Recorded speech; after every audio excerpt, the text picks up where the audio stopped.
சென்று நாம் சிறு தெய்வம் சேருவோம் அல்லோம்.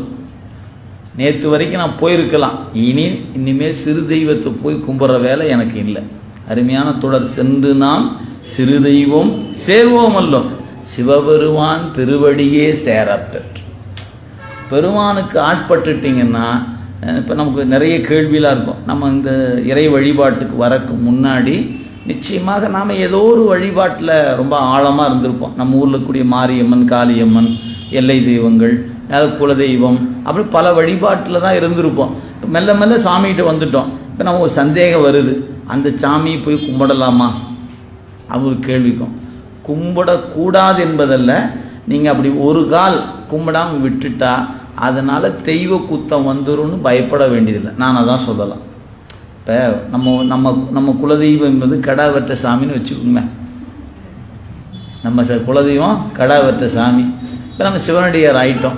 இப்போ இந்த கடாவற்ற சாமி போய் பார்க்கலாமா வேண்டாமா அதுவும் சந்தேகம் வருது. ஜோசிங்கீது பார்த்துன்னு வச்சுங்களேன், நீ குலதெய்வம் கும்பிடாதனால தான் உனக்கு துன்பம் வருதுன்னு பாரு. இப்போ என்னடா பண்ணுறதுன்னு தெரியலையே, குலதெய்வத்தை கும்பிட்றன்னு சொன்னால் தான் போன் ஜோசி சொல்கிறாரு அப்படின்னு. நாம் அதெல்லாம் பயப்பட வேண்டியதெல்லாம் இல்லைங்க. இறைவனுக்கு ஆட்பட்டுட்டிங்கன்னா அந்த தெய்வம் உங்களை பார்த்து, தம்பி நீ தான் உருப்பிட்டுருக்கிற வந்ததுலையே, நீ கிளம்பு போ அப்படின்னு ஒன்று விட்டுரும். இன்னும் பல பேர் தேர மாட்டேங்கிறான், இன்னும் கடாய் வெட்டிக்கிட்டே கிடக்கிறான். நீ யாரு தேர்ச்சி பெற்றுட்டிய தம்பி, நல்லாரா மகராசனா இரு அப்படின்னு அனுப்பிச்சு கொடுக்குமே ஒழிய, நீ என்கிட்டயே இருந்துட்டு எங்களோடவே இருந்துட்டு என்னை விட்டு போயிட்டில்ல, அவனை சும்மா விட்டுடுனா நான் அப்படின்னு பண்ணுச்சுன்னா அது தெய்வம் அல்லங்க. இதுதான் உண்மை. இது நீங்கள் நூல்களை படிச்சிங்கன்னா தான் இந்த உண்மை புலப்படும். அதனால் நம்ம பெருதெய்வ வழிபாட்டுக்கு வந்துட்டோம்னா சிறு தெய்வ வழிபாட்டுக்குரிய தெய்வங்கள் நம்ம மேலே கோபித்து கொள்ளும், சாபம் வந்துடும், பழி வந்துடும் அப்படின்னு ஒருபோதும் பயப்படும். ஏன்னா நாம் இறைவனுக்கு ஆட்பட்டிருக்கிறோம். அந்த தெய்வங்களே இறைவனுக்கு ஆட்பட்ட தெய்வங்கள் தான் அவையெல்லாம். அதனால் அந்த தெய்வங்களை வணங்கியே ஆகணும். நீங்கள் வணங்கினா தப்பு இல்லை. போகிறோம், கடா வெட்டுறீங்களா, வெட்டிக்குங்க, சாப்பிட்டுங்க. நான் ஒரு வணக்கத்தை போட்டுட்டு, அம்மா உன்னால தான் இன்றைக்கி சிவபெருமானுக்கு நான் ஆட்பட்டுருக்கிறேன், வணக்கம் தாயே அவர் கும்பிட போட்டு போயிட்டே இருக்கலாம், தப்பே கிடையாது.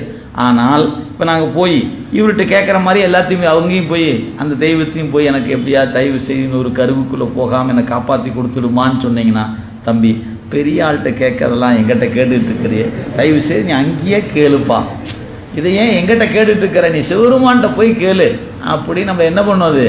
அங்கே தான் நமக்கு அறிவை மடைமாற்றம் செய்து கொடுக்குமே ஒழிய அங்கே தான் கேட்கணுங்கிறதுலாம் நிச்சயமாக இல்லை. ஏன்னா ஆட்படுகிற வரை தான்.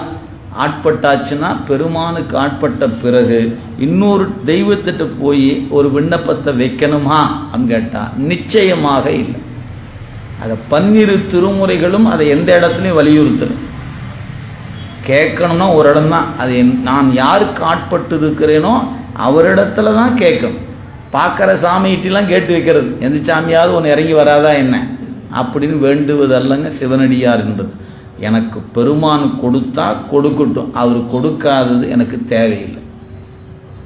அதான் எதா இருந்தால் எனக்கு என்னையா, எனக்கு தேவையில்லை, என் சாமி கொடுக்காது எனக்கு தேவையில்லை என்கிற நெஞ்சு உரம், அந்த வலிமை சிவனடியாருக்கு இன்றியமையாதது.